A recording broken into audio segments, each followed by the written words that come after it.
어떤 그 데이터베이스가 있는 센터가 있으면은 주변에 이제 고급 인력을 공급해 줄 수 있는 많은 사람들이 뭐 아마 쌍수를 두고 환영을 할 겁니다.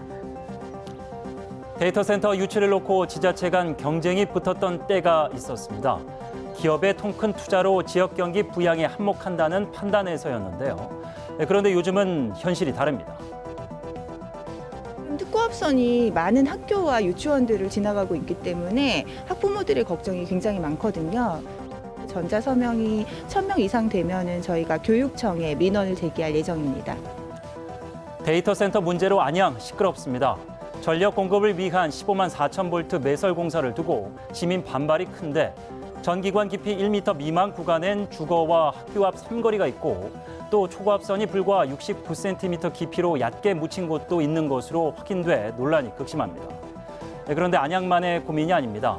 용인은 데이터 센터 건립을 위해 초고압선이 매설되면 유해 전자파의 위험성이 있다며 집단 민원이 제기됐고 김포는 아파트 단지와 불과 20m 떨어진 곳에 건립되는 데이터 센터와 초등학교 인근 특고압 전선 소문의 허가 철회를 요구하고 있습니다. 장시간 노출 시 소아암 유발 가능성. 네, 전자파는 WHO가 지정한 2급 발암물질이 맞습니다.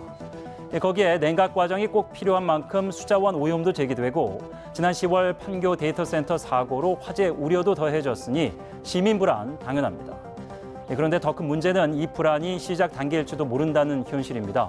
보시다시피 지난 2020년 기준 수도권에 자리 잡은 데이터 센터가 전체 70%가 넘는데 2029년에는 수도권 입지 비율이 90%에 달할 것이란 전망이 나왔습니다.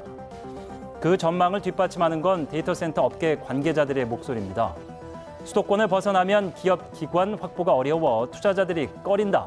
그런데 그 어디에 짓든 데이터 센터 증가는 예정된 일입니다.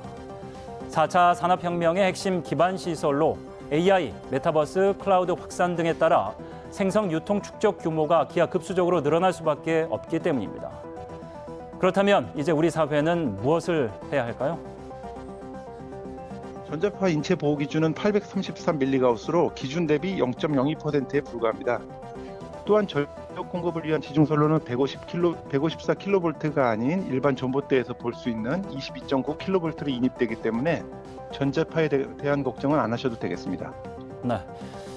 조금 복잡하긴 합니다만 주민 불안의 정확한 수치와 계획 설명이 중요합니다. 그것이 데이터 센터 건립으로 의정부는 시끄럽지 않은데 다른 지역들은 소란스러운 이유가 아닐까. 인허가 과정에서 위법성 없었다. 김포와 안양 등의 대응은 시민 불안 해소에 도움이 되지 않습니다. 첫째가 7살이에요. 이제 학교에 입학하는데 학교 앞에 이렇게 제일 근접하게 묻히고 그리고 1, 2m밖에 묻히지 않아서 그 나올 전자파의 위험이 너무 걱정이 돼요. 우리 지역엔 이렇게는 안 돼. 데이터 센터가 제2의 물류센터가 되지 않을까 우려됩니다.